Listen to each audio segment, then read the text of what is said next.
Chers spectateurs de Motif Jung. Avant toute chose, recevez nos vœux sincères de bonne santé et de sérénité. C'est un honneur de vous accueillir sur notre chaîne. Si ce contenu résonne profondément en vous, et éclaire votre chemin de réflexion, nous vous prions humblement de faire preuve de votre soutien.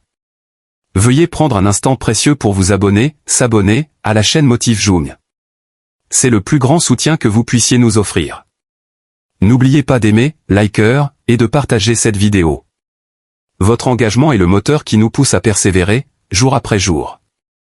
Nous vous sommes profondément reconnaissants pour votre fidélité et la confiance que vous nous accordez. Merci de nous permettre de faire partie de votre quête de compréhension intérieure. Toutes les histoires commencent toujours de la même manière. Elles vous regardent, non pas comme l'être authentique que vous êtes, mais comme la personne qu'elle imagine que vous pourriez devenir.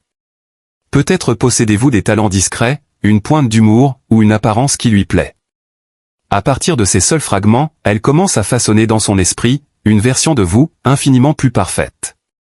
Une version capable de répondre à ses aspirations les plus secrètes. Vous ressentez cette attente dans son regard, n'est-ce pas? Cette étincelle d'espoir, ou peut-être une soif insatiable, une faim émotionnelle, le désir que vous deveniez quelque chose, que vous n'avez probablement pas encore pleinement conscientisé. Vous croyez être vu, être reconnu pour ce que vous êtes, mais en réalité, vous êtes soumis à une mesure, à une évaluation. Vous êtes là, comme une toile vierge, non pas pour que l'on admire votre essence innée, mais attendant qu'elle déploie ses propres couleurs, pour peindre le chef-d'œuvre qu'elle a conçu. Mais ce chef-d'œuvre, ce n'est pas vous. Cela n'a jamais été votre vérité. Carl Gustav Jung, ce psychologue suisse de renom, qui a consacré son existence à sonder les régions inconscientes de l'âme humaine, vous a mis en garde contre ce mécanisme précis. Il n'a pas prodigué de conseils éculés. Mais, avec la précision chirurgicale de celui qui a contemplé les abîmes psychologiques, il a révélé les dynamiques cachées. La vie entière de Jung fut une tentative inlassable de dresser la carte, de ce qu'il appelait l'inconscient. Cette zone de l'esprit, vaste et silencieusement active, bien en deçà de votre conscience quotidienne, mais dont l'emprise sur vos pensées, vos émotions et vos décisions, est absolument colossale. Au fil de cette exploration, Jung a mis en lumière une vérité sidérante, concernant la manière dont les femmes et bien sûr, les hommes aussi, même si notre propos se concentre sur l'homme aborde l'amour. Il a observé qu'elles n'aiment pas simplement l'homme réel, avec toutes ses qualités et ses imperfections. Non. Elles aiment souvent l'idée qu'elles se font de l'homme, le fantasme qu'elles ont méticuleusement élaboré.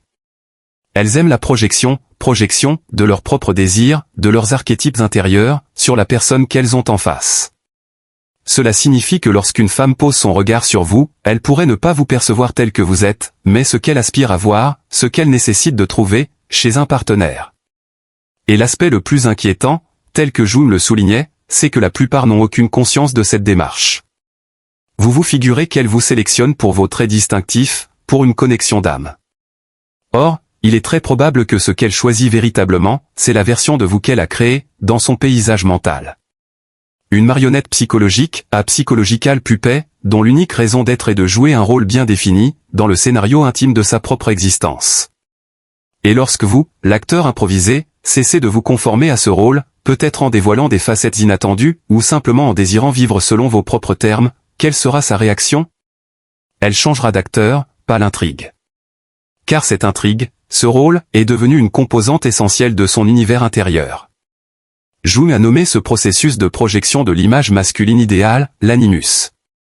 L'animus est, pour le dire simplement, l'homme intérieur qui réside dans l'inconscient de chaque femme.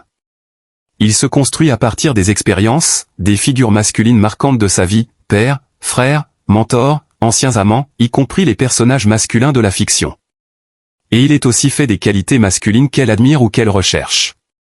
Lorsque cet animus est immature, ou qu'il n'est pas sainement développé, ni reconnu et maîtrisé de manière consciente, il se mue en un tyran sans merci. Il devient une force invisible mais d'une puissance inouïe, conduisant les femmes à des choix amoureux difficilement compréhensibles. Elles peuvent être magnétiquement attirées par les hommes à problème, les rebelles, ceux qui incarnent le profil du bad boy. Car leur animus est potentiellement séduit par une image de force distordue, ou par une soif d'aventure qu'elles n'osent pas s'autoriser à vivre. Inversement, elles peuvent repousser avec froideur, des hommes bons, honnêtes, stables, parce qu'ils sont jugés trop ordinaires, et ne correspondent pas au rôle passionnel et dramatique, que leur animus recherche. Cet animus non mûr est aussi la source de disputes irraisonnées. Ils les poussent à tenter d'imposer leur volonté, à dominer la relation sans réelle sagesse, et à proférer fréquemment des jugements moraux, sans jamais remettre en question leur propre part de responsabilité. Jung ne l'a pas romancé. Il a décrit l'état de possession par l'animus, comme une forme de possession spirituelle, spirit possession. Un état où la femme n'a plus la lucidité de réaliser, qu'elle n'agit plus selon sa propre conscience autonome. Elle peut s'imaginer réellement amoureuse passionnée, se battant pour la justesse, mais elle n'est, en fait, que manipulée par des impératifs, des illusions masculines, émanant de son inconscient profond. Et vous, messieurs? Vous êtes si souvent aspirés dans ce vortex, parce que personne ne vous a jamais appris, au cours de votre développement, à décrypter les signaux subtils de cette projection. On vous a plutôt appris à impressionner, à conquérir, mais rarement à voir clair dans les moteurs psychologiques complexes qui agissent secrètement. Vous confondez être désiré avec être profondément compris. Quand une femme vous regarde avec ferveur, vous pensez qu'elle vous saisit, qu'elle apprécie votre authenticité. Mais il se pourrait qu'elle ne désire que l'image que son animus a peinte, une image à laquelle vous vous accordez, que ce soit par hasard ou par intention. Vous confondez être choisi avec être connu intimement. Vous êtes fier d'être l'élu parmi la foule, sans réaliser que vous l'êtes, car vous remplissez un certain rôle, et non parce que votre nature profonde a été réellement aperçue. Vous vous fiez à ces douces paroles, lorsqu'elle vous dit « Tu es si unique, tu n'es pas comme les autres ». Mais la réalité, aussi amère soit-elle, est que vous êtes simplement le dernier visage, le nouvel interprète qu'elle a sélectionné, pour achever un rôle qu'elle a secrètement répété, qu'elle attend, depuis son enfance. Et lorsque l'illusion se brise, lorsque vous n'êtes plus l'acteur parfait, lorsque le masque que vous ou elle portez, commence à se fendiller et à tomber, vous serez celui qui est abandonné, dans une confusion totale. Avec le sentiment d'une trahison profonde, et une honte cuisante, vous demandant ce qui a mal tourné, pourquoi cela s'est terminé ainsi. Mais la vérité, c'est que vous n'avez pas forcément fait d'erreur. Vous avez simplement arrêté d'être un acteur convaincant, dans la pièce de quelqu'un d'autre. Vous avez commencé à aspirer à être vous-même, ou votre moi véritable s'est involontairement révélé, en décalage avec le script. Jung a averti que l'unique issue pour s'échapper de ce théâtre psychologique tragique est de traverser un chemin difficile qu'il nomme l'individuation. L'individuation, ou autoréalisation, n'est pas un séminaire rapide, ni quelques astuces psychologiques. C'est un voyage qui embrasse toute la vie, un effort constant pour atteindre l'intégralité depuis votre intérieur. C'est découvrir et vivre en cohérence avec votre identité profonde, affranchie des attentes, des projections des autres, et même des parties inconscientes inexplorées en vous. Et voici une vérité amère, que beaucoup aimeraient éluder. La majorité des hommes n'entreprennent jamais réellement cette quête. Vous avez été formé, socialisé dès le début, à rechercher l'assentiment d'autrui, acquérir la validation externe, surtout celle des femmes, pour vous sentir digne de valeur. On vous a inculqué que l'homme viril doit conquérir la belle, doit être admiré. Et tant que vous laisserez les femmes, ou toute autre personne, définir votre valeur, vous continuerez à rejouer le même rôle habituel, à être remplacé sans cesse, dès que le public se lasse, ou que votre performance n'est plus à la hauteur. Jung employait un autre terme, plus direct et potentiellement douloureux, pour décrire cela. La trahison de soi, self-betrayal. Il a mis en garde que les hommes qui négligent leur propre épanouissement psychologique, qui n'osent pas s'engager sur le chemin de l'individuation, deviendront tôt ou tard les esclaves de la projection féminine. Ou de quiconque détient l'autorité de déterminer leur valeur. Ils se modèleront comme de l'argile fraîche, tentant de satisfaire les formes, les exigences qu'exigent ces femmes, lesquelles, peut-être dominées par leur propre animus, ignorent elles-mêmes leur véritable désir. J'ai compris. Voici le script traduit en français, en conservant le style, les consignes, division en phrases courtes, rythme, ton, longueur, mais sans aucun émoji ou icône. Il n'était jamais vraiment lui-même lorsqu'il était, dès le début, parfait dans son illusion. Et c'est précisément la raison pour laquelle elle lui en voulait. Non pas à cause de ses défauts réels. Qui n'en a pas? Mais parce qu'il avait échoué à être à la hauteur de ce mythe, de ce rôle qu'elle ne lui avait jamais clairement dit qu'il avait été embauché pour jouer. Jung a prononcé une phrase très significative, les gens feront n'importe quoi, même l'absurde, pour éviter d'avoir à faire face à leur propre âme. Et cela n'est nulle part plus vrai que dans les relations amoureuses. Les hommes comme les femmes entrent souvent dans ces relations. Non pas en tant qu'individus achevés ayant résolu leurs propres problèmes intérieurs. Au lieu de cela, ils y entrent comme des projections ambulantes, traînant derrière eux tout un lourd bagage. Un bagage de peurs non vécues, de besoins d'enfance non satisfaits et de blessures émotionnelles non résolues. Puis, il dépose tout ce fardeau dans les bras d'une autre personne qu'ils connaissent à peine. Il appelle ça le coup de foudre. Elle appelle ça le destin. Jung appelle ça la possession mutuelle par des images et des besoins inconscients. Et, comme un homme hypnotisé, il continue de tomber dans ce piège. Encore et encore. À chaque nouvelle relation, il se dit, cette fois, ce sera différent. Cette personne sera différente. Mais ce n'est jamais différent. Parce qu'il n'a jamais osé se poser la question la plus terrifiante. La question qui pourrait ébranler le fondement de ses croyances les plus ancrées, et si c'était moi qui étais responsable de ce schéma répétitif dans mes relations? Il veut blâmer les femmes. Il veut les traiter de manipulatrices, de superficielles, ou de personnes qui ne savent pas ce qu'elles veulent. Mais Jung, s'il était là, le regarderait droit dans les yeux et lui poserait une question encore plus perçante, et pourquoi t'es-tu laissé choisir par une telle femme, en premier lieu? Qu'est-ce qui, en toi, a été attiré par ce type de personne, ou a émis le signal pour les attirer?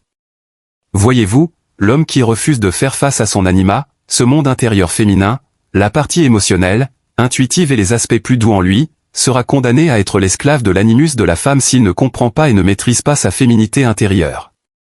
Par exemple, s'il a peur ou rejette ses propres émotions, il sera facilement emporté par les exigences souvent inconscientes de la masculinité animus en elle.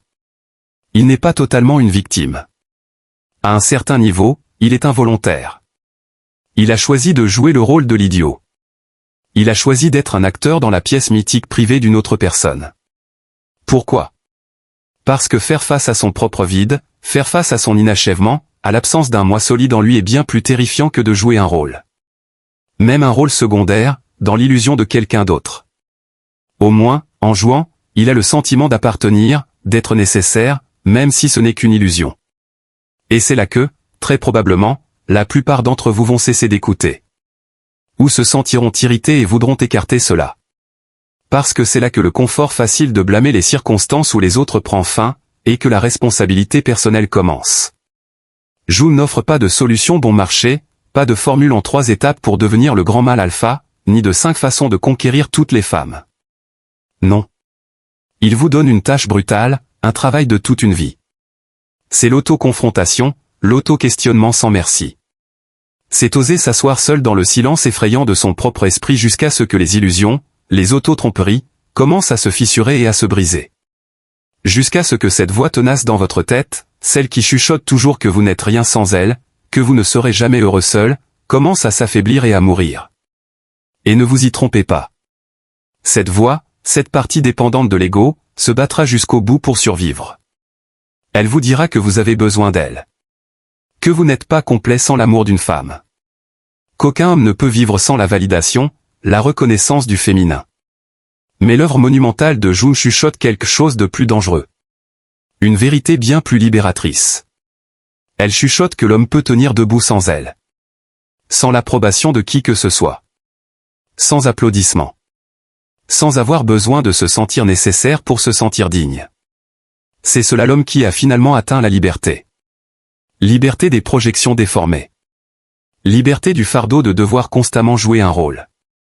Liberté de la tyrannie de devoir vivre selon l'idée que les autres se font d'un homme. Et quand vous arrivez à cet endroit, ce lieu d'autonomie et de complétude, vous ne devenez pas froid ou distant comme beaucoup le pensent. Non, vous devenez vrai. Vous devenez enraciné, profondément ancré dans votre propre être. Pleinement vivant et à l'aise dans votre propre peau. Et c'est alors, d'une manière incroyablement paradoxale, que les femmes réellement mûres, se sentiront le plus intensément attirées par vous. Non pas parce que vous avez besoin d'elles, mais précisément parce que vous n'avez pas besoin d'elles pour vous sentir entier. Vous sourirez. Non pas d'un sourire dédaigneux ou indifférent, mais d'un sourire de compréhension. Vous comprendrez qu'elle est également sur son propre chemin. Un chemin qui est peut-être aussi rempli d'épreuves et d'ombres. Vous comprendrez qu'elle aussi doit faire face à son propre animus. Qu'elle aussi doit s'éveiller à ses propres illusions. Et vous ne pouvez pas faire ce travail pour elle. Vous ne pouvez pas la sauver d'elle-même. Tout comme personne ne peut vous sauver de vous-même. Vous ne pouvez faire que ce que Jung lui-même a fait et encourager les autres à faire. Vous pouvez marcher courageusement sur votre propre chemin d'individuation, sans crainte, au point que vous devenez un miroir vivant, reflétant la vérité à tous ceux qui osent regarder. La plupart des gens se détourneront. Ils ne supporteront pas la lumière de cette vérité. Mais quelques-uns, une poignée rare, vous en remercieront. Et c'est cela, mon ami, la différence fondamentale entre être aimé pour le rôle que vous jouez et être respecté pour la personne que vous vous êtes efforcé de devenir. Et quand ce moment arrivera, quand vous réaliserez finalement que vous n'avez plus besoin de jouer, plus besoin d'essayer d'être quelqu'un d'autre, vous commencerez à remarquer une chose étrange. Vous remarquerez à quel point les gens autour de vous, ceux qui ne sont pas sur ce chemin, deviennent mal à l'aise en votre présence. Ils le sentiront même s'ils ne peuvent pas le nommer clairement. Le poids de votre présence, de votre authenticité et de votre stabilité, les mettra mal à l'aise. Parce que vous n'êtes plus facilement classable dans les cases, les catégories familières qu'ils utilisent pour se sentir en sécurité et contrôler les autres. Jung a averti que l'homme qui s'est individualisé n'est pas toujours chaleureusement accueilli par la société. Au contraire, il est souvent craint, mal compris, étiqueté comme distant, froid, arrogant ou difficile d'accès. Mais la vérité est bien plus menaçante pour ceux qui sont habitués à vivre dans l'illusion. Il est simplement devenu inaccessible par les ruses habituelles. Il ne peut pas être acheté par des promesses illusoires. Il ne peut pas être manipulé par des appels émotionnels. Parce qu'il a vu clair dans le jeu. Il a compris les règles, et il choisit de ne plus participer à ces jeux insignifiants. Et c'est là que les choses deviennent vraiment amusantes. D'une manière ironique, ceux-là même qui mendiaient votre attention, qui désiraient votre reconnaissance, qui attendaient votre approbation, vont maintenant commencer à vous en vouloir précisément parce que vous n'avez plus besoin de leur attention, de leur reconnaissance ou de leur approbation. Les femmes, en particulier celles qui sont encore obsédées par le fantasme d'un homme parfait selon le script de leur animus, seront les premières à vous accuser d'être insensible, de manquer d'empathie, ou d'être trop rationnel. Elles diront que vous êtes trop dans votre tête, trop analytique, trop distant. Mais ce qu'elles veulent vraiment dire, ce qui se cache derrière ces reproches, c'est qu'elles ne peuvent plus vous contrôler. Vous avez volontairement quitté la scène qu'elles avaient montée. Vous avez cessé de suivre le scénario qu'elles avaient écrit pour vous. Et sans ce scénario, sans votre collaboration d'acteur, elles ne savent plus quoi faire de vous. Parce que vous avez cessé d'être un personnage et avez commencé à être un homme, un être humain libre et autonome. Jung a un jour plaisanté en disant que les dieux sont devenus des maladies. Il voulait dire que ce que les cultures anciennes appelaient la possession divine, les états d'extase ou les pulsions intenses, la psychologie moderne l'appelle aujourd'hui la névrose ou d'autres troubles psychologiques. Et ne vous y trompez pas. Les hommes, et aussi les femmes, qui courent sans cesse après la validation externe, ceux qui vivent et meurent pour les likes, les commentaires et les applaudissements de la foule, sont les plus malades spirituellement de tous. Vous pensez être très romantique, très noble, en disant des phrases comme « je ferai tout pour elle » ou « elle est tout pour moi, elle est mon monde entier ». Mais Jung, s'il vous entendait, secouerait probablement la tête et vous dirait que ce que vous appelez amour est en fait un refus de porter votre propre âme. Il est beaucoup plus facile de projeter tous vos espoirs, tout votre sens, tout votre but de vie sur une femme et de faire d'elle la porteuse de ces choses. Parce que si c'est elle qui les porte, vous n'avez plus besoin d'affronter vous-même cette lourde responsabilité. Vous pouvez vivre une vie plus légère. En vous appuyant sur la source de vie qu'elle représente.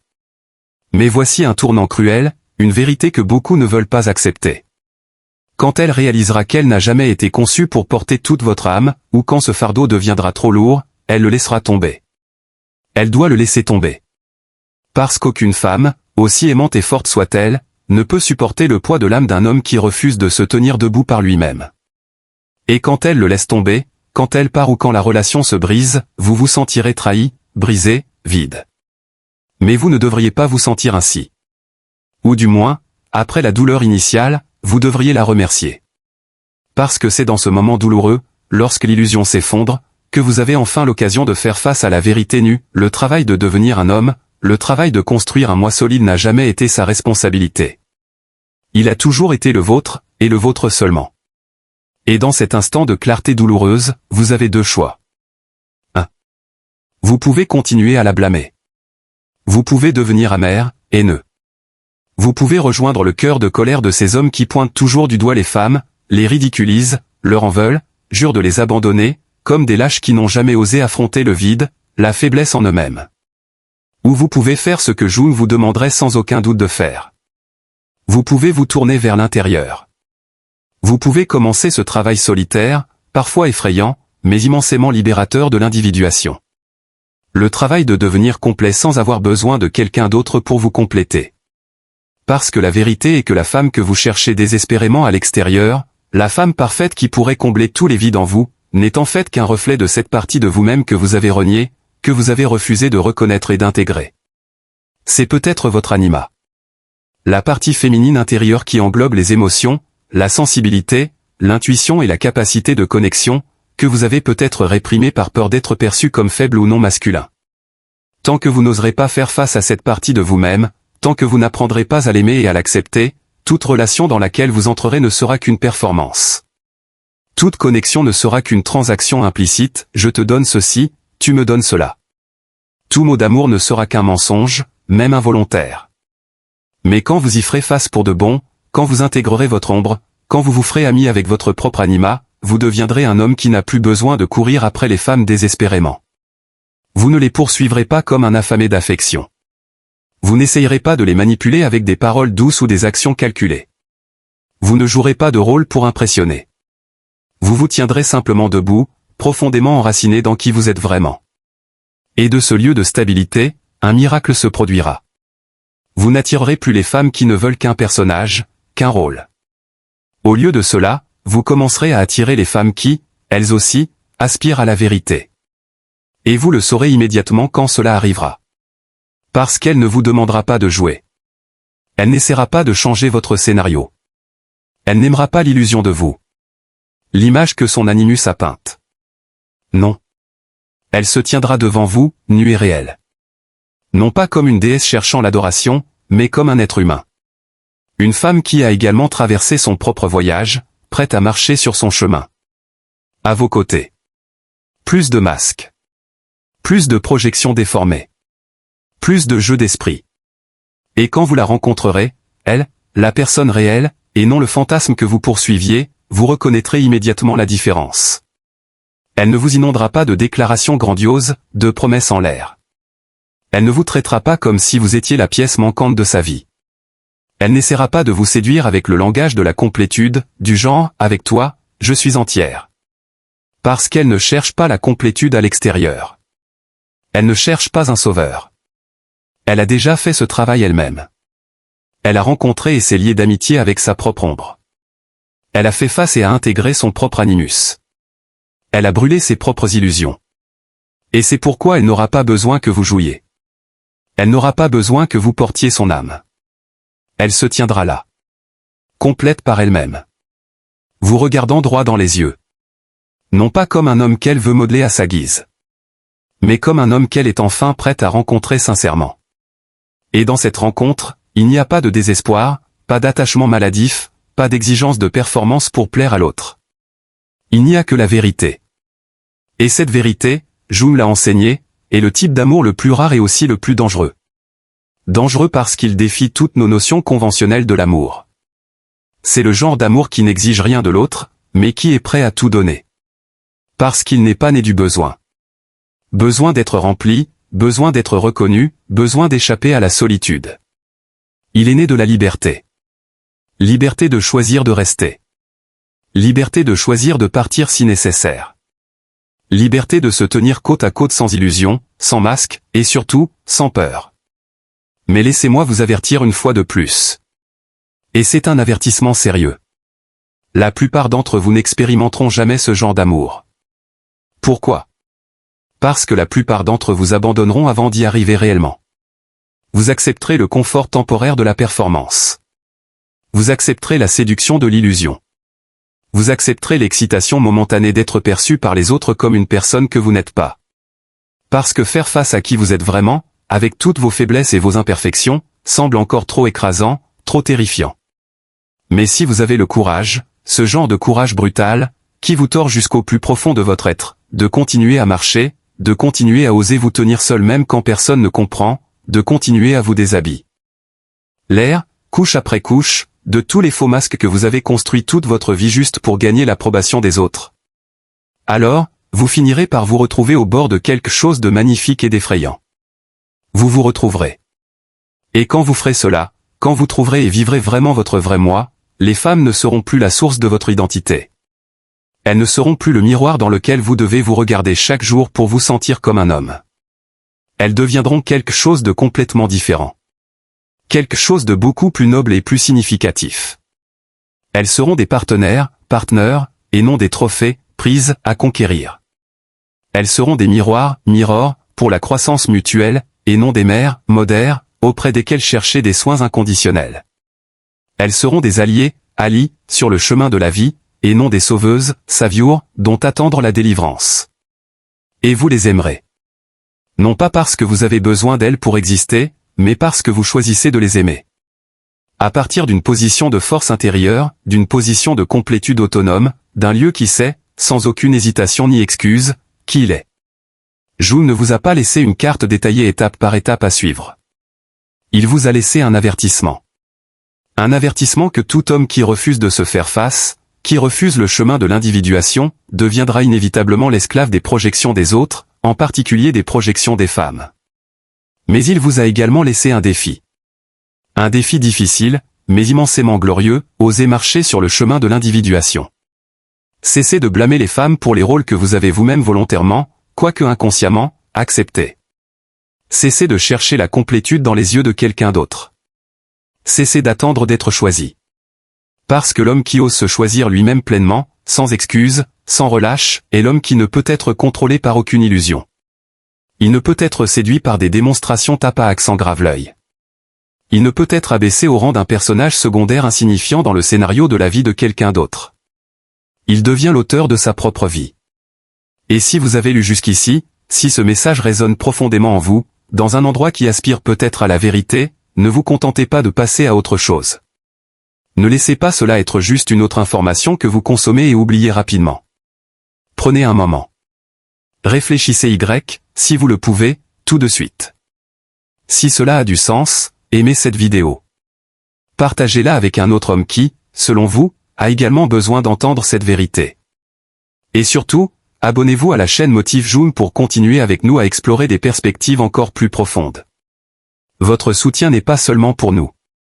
Il est pour le prochain homme. Celui qui pourrait encore être en train de se débattre, piégé dans les illusions, attendant une étincelle de lumière pour être libéré. Aidez-nous à diffuser ce message. Aidez-nous à éveiller le monde, un homme à la fois, avec Motif Jung.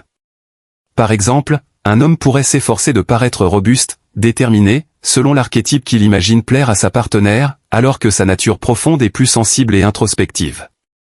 Vous cessez d'être un homme, dans son sens le plus noble, un individu autonome et indépendant. À la place, vous vous transformez en un masque. Vous souriez sans joie, vous approuvez sans conviction, vous êtes toujours accessible, toujours en train de jouer le rôle idéal, jusqu'à ce que vous oubliez qui vous étiez réellement, avant d'arborer ces masques. Votre identité véritable est ensevelie sous des couches de personnages. Et les femmes, croyez-moi, elles le perçoivent. Oh, elles le perçoivent d'une manière bien plus subtile et vive que vous ne le soupçonnez.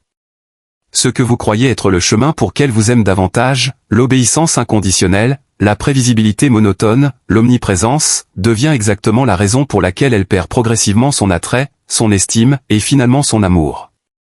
Pourquoi cette fatalité? Parce que l'instinct féminin profond, selon l'enseignement de Jung, n'est pas réellement captivé par le confort, la sécurité absolue, ou la servilité.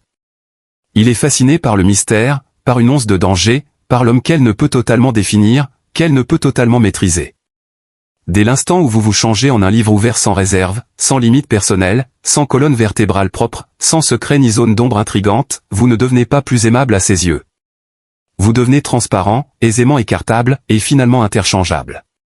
Elle peut rester par habitude, par facilité, ou pour d'autres nécessités pratiques. Mais la flamme de la passion, la véritable séduction, s'est éteinte.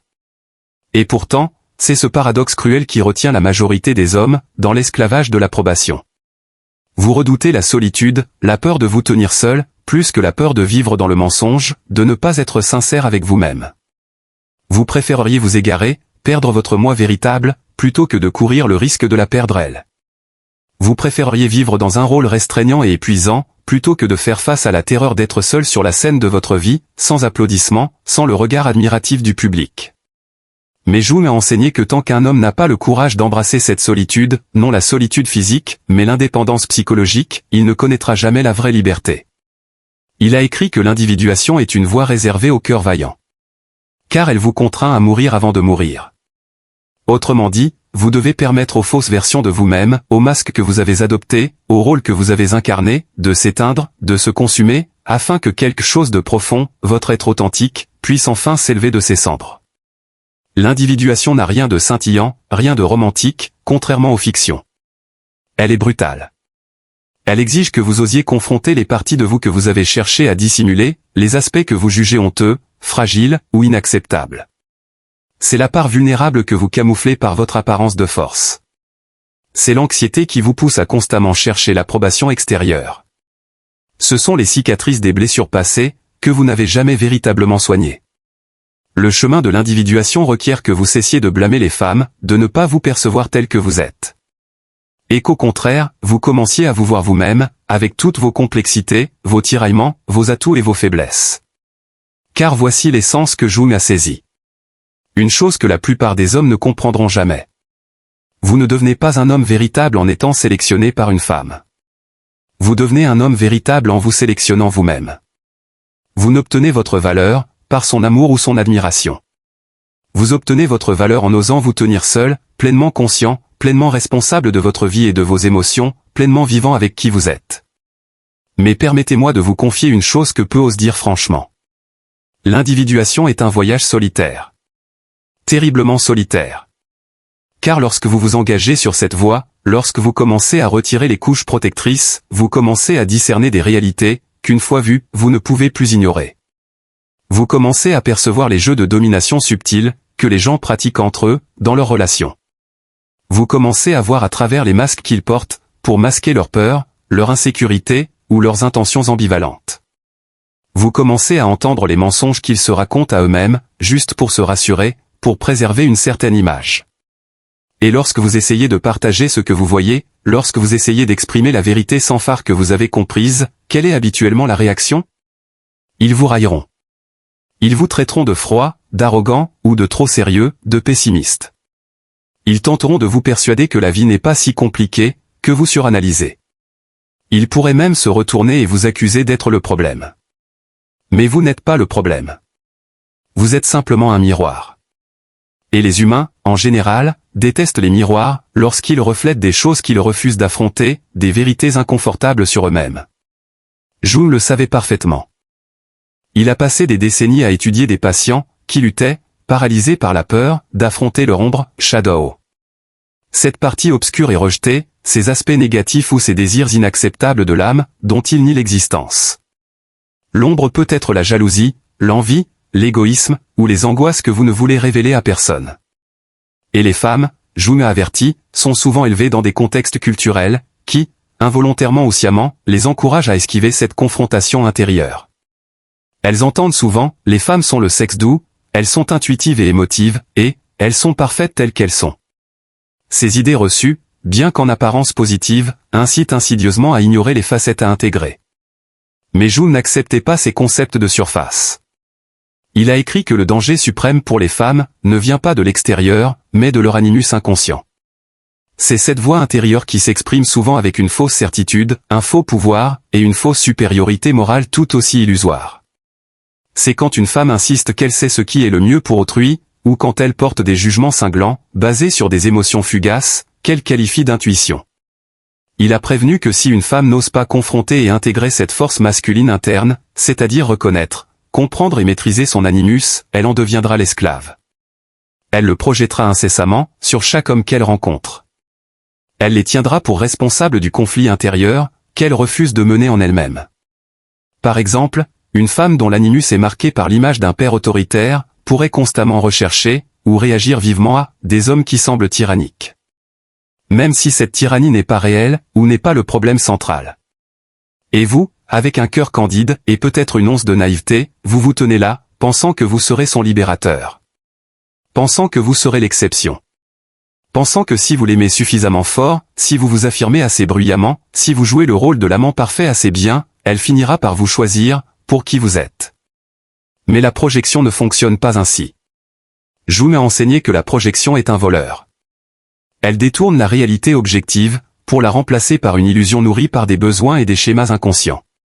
Et tant que les hommes et les femmes ne sortiront pas ensemble de cette illusion, tant qu'ils n'oseront pas examiner leur propre projection, et celle de l'autre, ils seront condamnés à revivre la même tragédie relationnelle. Chacun reportant la faute sur l'autre, sans jamais réaliser qu'ils ne font que danser avec des ombres. L'ombre de l'animus, l'ombre de l'anima, l'image féminine interne chez l'homme, que nous explorerons plus tard, l'ombre des blessures non résolues. Et voici l'ironie suprême de toute cette situation. La femme qui vous a vu comme un héros, qui a placé sur vos épaules tous ses espoirs et ses attentes, un jour, vous verra très probablement comme son ennemi. Non pas parce que vous avez mal tourné, mais parce que vous avez échoué à maintenir le fantasme, le rôle qu'elle vous a inconsciemment ou consciemment imposé. Et le plus frappant, c'est qu'elle pourrait ne pas du tout s'en rendre compte. Elle croira sincèrement que vous êtes le coupable, que vous avez changé, que vous ne l'aimez plus. Jung a qualifié cette trahison psychologique d'inévitable, lorsque les deux partenaires refusent d'assumer la responsabilité de leur propre monde intérieur, de leurs propres projections et attentes. Vous ne lui avez pas menti. Vous ne l'avez pas trahi volontairement. Vous avez simplement déçu le personnage invisible, l'archétype idéal, qu'elle a inventé dans le royaume profondément inconscient de son esprit.